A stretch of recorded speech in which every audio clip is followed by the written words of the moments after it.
بسم الله الرحمن الرحيم إن الحمد لله نحمده ونستعينه ونستغفره ونعوذ بالله من شرور أنفسنا وسيئات أعمالنا من يهده الله فلا مضل له ومن يضلل فلا هادي له أشهد أن لا إله إلا الله وحده لا شريك له وأشهد أن محمدا عبده ورسوله صلى الله عليه وعلى آله وصحابته أجمعين ومن تبعهم بإحسان إلى يوم الدين يا أيها الذين آمنوا اتقوا الله حق تقاته ولا تموتن إلا وأنتم مسلمون يا أيها الناس اتقوا ربكم الذي خلقكم من نفس واحدة وخلق منها زوجها وبث منهما رجالا كثيرا ونساء واتقوا الله الذي تساءلون به والأرحام إن الله كان عليكم رقيبا يا أيها الذين آمنوا اتقوا الله وقولوا قولا سديدا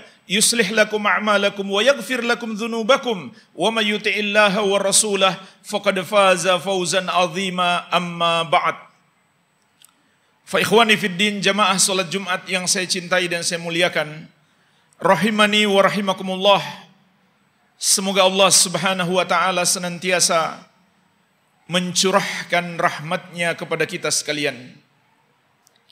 Sesungguhnya hal terpenting dalam hidup kita adalah mendapatkan hidayah dari Allah Subhanahu wa taala. Hidayah ke jalan yang lurus, agar kita tidak tersesat. Karena apabila kita tidak mendapatkan hidayah, kita akan hidup sebagai orang yang tersesat di muka bumi.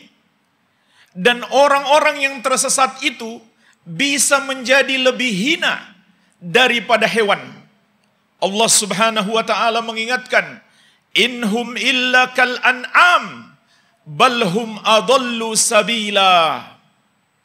Tidaklah mereka itu kecuali seperti binatang ternak, bahkan mereka lebih sesat jalannya daripada binatang ternak. Bahkan orang yang sampai pada tingkat kesesatan yang paling besar, yaitu kesyirikan dan kekufuran, tidak beriman kepada Allah, maka mereka itulah seburuk-buruk makhluk. Sebagaimana Allah Subhanahu wa taala berfirman, "Ulaika hum syarrul bariyah." Mereka itulah seburuk-buruk makhluk.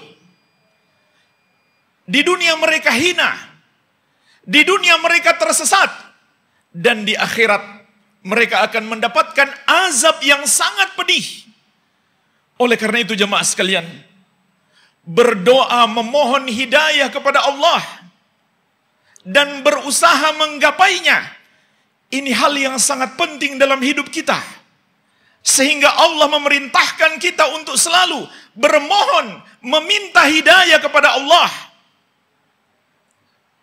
Di antaranya dalam solat kita, dalam ibadah yang paling agung, Allah wajibkan kita berdoa memohon hidayah yang terdapat dalam surat yang paling mulia dalam Al-Quran, surat Al-Fatihah. Satu-satunya surat yang Allah wajibkan untuk selalu kita baca dalam amalan kita yang paling agung, yaitu solat 5 waktu maupun solat-solat yang lainnya. Allah memerintahkan kita selalu membaca ihdinas siratal mustaqim. Ya Allah, berikanlah kami hidayah kepada jalan yang lurus. Tunjukilah kami jalan yang lurus.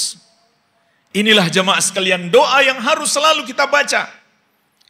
Adakah ketika kita membaca doa ini, hati kita ikut hadir, atau cuma ucapan di lisan tanpa dipahami oleh hati, tanpa kekhusyukan ketika membacanya? Maka hendaklah jemaah sekalian saat kita membaca doa ini, betul-betul kita hadirkan di hati kita harapan yang besar kepada Allah. Juga tawakal kepadanya, bergantung hati kepadanya, agar kita diberi petunjuk ke jalan yang lurus. Imam Ibnu Katsir rahimahullah dalam tafsir beliau menjelaskan, maksud doa minta hidayah dalam ayat ini mencakup hidayatul irsyad wa taufiq. Mencakup dua macam hidayah. Yang pertama hidayah berupa bimbingan, yaitu hidayah kepada ilmu. Minta hidayah kepada Allah berarti minta ilmu. Namun tentu jamaah sekalian, ilmu itu tidak didapatkan hanya dengan meminta saja, harus dengan usaha. Maka Allah dan Rasulnya menyuruh kita berusaha menuntut ilmu agama. Sampai Rasulullah SAW mengatakan, "Man salaka tariqan yaltamisu fihi ilman, sahalallahu lahu bihi tariqan ilal jannah."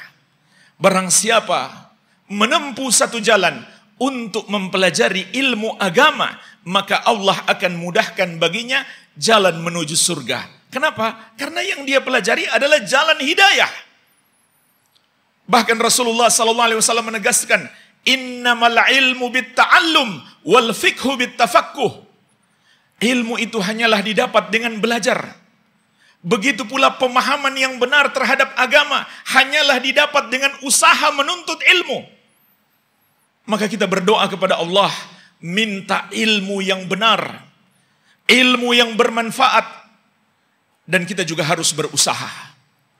Kemudian makna hidayah yang kedua, kata Imam Ibnu Katsir rahimahullah, adalah at-taufiq, yaitu kemampuan untuk bisa mengamalkan ilmu yang sudah kita pelajari.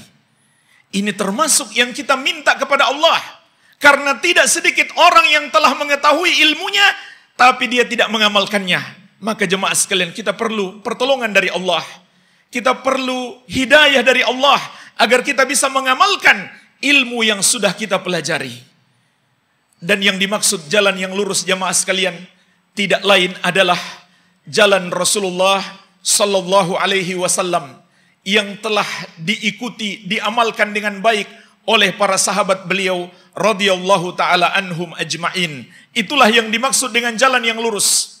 Setiap hari kita minta kepada Allah agar dianugerahkan jalan yang lurus. Maksudnya adalah jalan Rasulullah sallallahu alaihi wasallam dan para sahabat beliau radhiyallahu taala anhum ajmain. Sebagaimana itu juga merupakan jalan seluruh para nabi dan rasul alaihi wassalatu wassalam.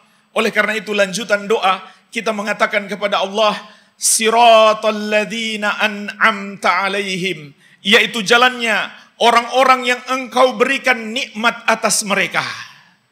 Siapa jamaah sekalian orang-orang yang Allah berikan nikmat atas mereka? Dan nikmat apa yang dimaksud? Maka di ayat yang lain Allah subhanahu wa ta'ala menjelaskan, wa may yuti'illaha war rasula faulaika alladhina faulaika ma'al ladzina an'ama Allahu alaihim minan nabiyyin was-siddiqin wasyuhada'i was-salihin wa hasuna ulaika rafiqa. Barang siapa yang menaati Allah dan Rasul, maka dia akan bersama orang-orang yang Allah beri nikmat atas mereka. Dia bersama di dunia, artinya dia mengikuti jalan mereka. Dan bersama di akhirat, dia akan dimasukkan ke dalam surga bersama orang-orang yang Allah berikan kenikmatan. Kemudian Allah menjelaskan secara terperinci siapa mereka itu orang-orang yang Allah berikan kenikmatan. Yang pertama, para nabi dan rasul, an-nabiyyin, manusia-manusia terpilih, manusia-manusia yang paling mulia di sisi Allah Subhanahu wa taala. Sehingga para ulama sampai pada kata sepakat para nabi dan rasul adalah makhluk yang paling mulia. Bahkan ulama juga sepakat, jika ada orang yang mengatakan ada yang lebih mulia daripada nabi dan rasul, apakah itu seorang wali, atau seorang tokoh, atau seorang pahlawan, maka ulama Islam juga sampai pada kata sepakat itu membatalkan Islamnya. Kenapa? Karena berarti dia mendustakan Al-Quran. Al-Quran menyebut para nabi dan rasul yang paling tinggi derajatnya. Begitu pula Allah menegaskan, wa kullan faddalna 'alal 'alamin. Semua nabi dan rasul itu kami muliakan melebihi seluruh makhluk. Kemudian golongan yang kedua adalah as-siddiqin. As-siddiqin artinya jemaah sekalian, orang-orang yang selalu membenarkan dan mengikuti ajaran para nabi dan rasul alaihi wassalatu wassalam. Dan pemimpin mereka, as-siddiqin yang terbaik adalah sahabat yang mulia Abu Bakar yang bergelar as-siddiq. Orang yang selalu membenarkan Nabi Muhammad SAW, yang tidak pernah ragu sedikit pun atas wahyu Al-Quran dan hadis yang disampaikan Nabi Muhammad SAW, yang selalu tunduk dan patuh kepada Nabi Muhammad SAW. Ini tingkatan manusia yang paling mulia yang kedua. Tingkatan para wali Allah yang paling tinggi. Pemimpin mereka adalah Abu Bakar As-Siddiq radhiyallahu anhu. Tingkatan yang ketiga kata Allah, asy-syuhada, orang-orang yang mati syahid. Orang-orang yang mati di jalan Allah Subhanahu wa taala. Dan orang yang mati syahid, pemimpin mereka juga dari kalangan sahabat Nabi Muhammad SAW, yaitu paman beliau Hamzah bin Abdul Muttalib radhiyallahu anhu. Namun orang yang mati syahid yang paling mulia adalah Umar bin Khattab radhiyallahu anhu, kemudian Utsman bin Affan radhiyallahu anhu, kemudian Ali bin Abi Thalib radhiyallahu anhu. Kemudian golongan yang keempat, orang-orang yang Allah berikan nikmat itu adalah as-solihin, orang-orang soleh. Apa itu? Siapa itu orang soleh, jemaah sekalian? Tentu orang yang beramal soleh. Tapi apa itu amal soleh? Maka ketahuilah, amal soleh itu adalah amalan yang sesuai petunjuk Nabi Muhammad sallallahu alaihi wa ala alihi wasallam. Oleh karena itu jemaah sekalian, orang yang rajin ibadah, orang yang rajin beramal, belum tentu orang soleh. Kita lihat dulu, amalnya amal soleh bukan? Kalau amalannya sesuai petunjuk Nabi Muhammad sallallahu alaihi wasallam, itulah amal soleh.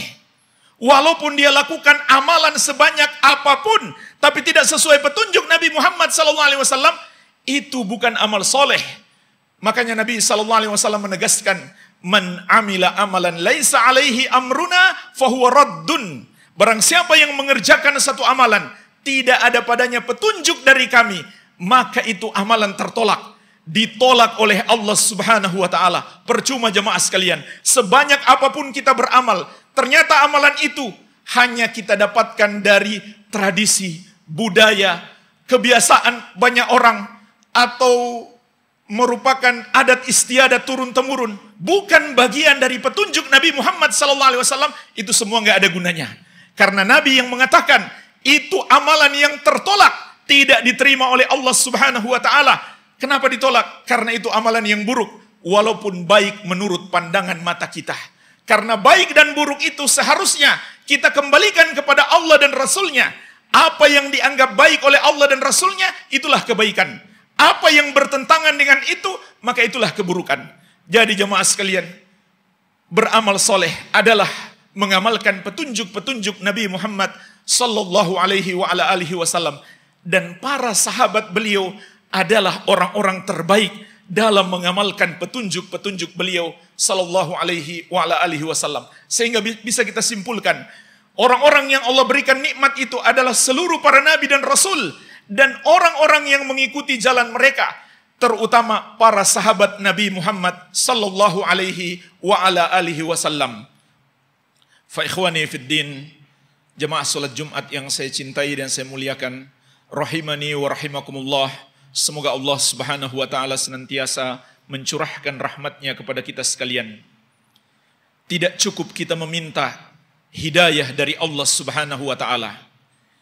Kita pun mohon perlindungan kepada Allah agar tidak terjerumus ke jalan kesesatan. Dan Allah menjelaskan kepada kita, jalan kesesatan itu secara garis besarnya terbagi dua. Ghairil maghdubi alaihim. Kita mohon kepada Allah agar dilindungi dari jalannya orang-orang yang Allah murkai.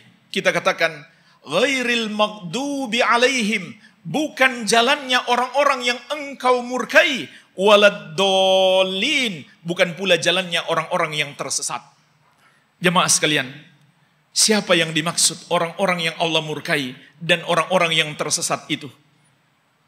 Nabi kita yang mulia Muhammad SAW menafsirkan sendiri. Beliau bersabda, al-maqdub alaihimul yahud wad-dolinan nasara. Orang-orang yang Allah murkai adalah Yahudi, dan orang-orang yang tersesat adalah Nasrani. Imam Ibnu Katsir rahimahullah dalam tafsir beliau menjelaskan, mengapa orang-orang Yahudi itu dimurkai? Karena mereka memiliki ilmu, Tapi mereka tidak mau mengamalkannya. Mereka baca Taurat, mereka baca wahyu yang Allah turunkan kepada Nabi Musa alaihi salam. Tapi mereka tidak mau mengamalkannya. Mereka menentang ajaran-ajaran Allah. Ketika Nabi Muhammad SAW mendakwahi orang-orang Yahudi, mereka betul-betul tahu inilah Nabi yang diutus kepada mereka, yang mereka baca di dalam Taurat, yang akan diutus di akhir zaman, yang Nabi Musa telah berpesan kepada mereka untuk beriman kepada Nabi tersebut. Tapi kemudian mereka katakan, bukan dia yang kami tunggu. Padahal Allah mengatakan, ya'rifunahu kama ya'rifuna abna'ahum. Mereka mengenal Nabi Muhammad SAW seperti mengenal anak-anak mereka sendiri. Tapi karena mereka hasad, ternyata Nabi yang diutus di akhir zaman, Nabi yang terbaik itu bukan dari bangsa mereka, melainkan dari bangsa Arab. Jadi hati-hati jemaah sekalian, kalau kita suka hasad kepada bangsa Arab, karena Nabi Muhammad SAW diutus kepada mereka, diutus dari bangsa mereka, itu seperti orang-orang Yahudi. Kemudian Imam Ibnu Katsir rahimahullah juga menjelaskan kenapa orang-orang Nasrani itu tersesat. Karena mereka beramal tanpa ilmu. Mereka sebenarnya orang yang semangat ibadah, tapi ibadah mereka tidak berdasarkan petunjuk dari Allah dan Rasulnya. Tidak berdasarkan petunjuk yang Allah turunkan kepada Nabi Isa alaihi salam. Bahkan Nabi Isa yang mengajak mereka beribadah kepada Allah, mereka jadikan sesembahan mereka. Allah sebutkan dakwah yang diserukan Nabi Isa alaihi salam, ya Bani Israel abudullaha Rabbi wa Rabbakum. Wahai Bani Israel, sembahlah Allah, dialah Robku dan Rob kamu. Dialah Tuhanku dan Tuhan kamu. Tapi mereka merubah ajaran Nabi Isa alaihi salam, malah beliau yang mereka sembah. Jadi mereka beramal tanpa ilmu. Maka jelaslah jemaah sekalian, apa yang dimaksud nikmat yang Allah berikan kepada orang-orang yang Allah berikan nikmat itu, yaitu nikmat ilmu dan amal. Inilah yang setiap hari kita minta kepada Allah. Nikmat ilmu dan nikmat amal. Agar kita digolongkan bersama Rasulullah SAW dan para sahabat beliau. Bahkan bersama seluruh para nabi dan rasul. Orang-orang yang Allah berikan nikmat. Yaitu nikmat ilmu dan nikmat amal. Maka jemaah sekalian, hendaklah kita semangat dalam mempelajari ilmu agama, menghadiri majelis-majelis ilmu. Kalau kita sudah tahu ilmunya, kita juga berusaha semampunya untuk mengamalkan ilmu yang sudah kita ketahui tersebut.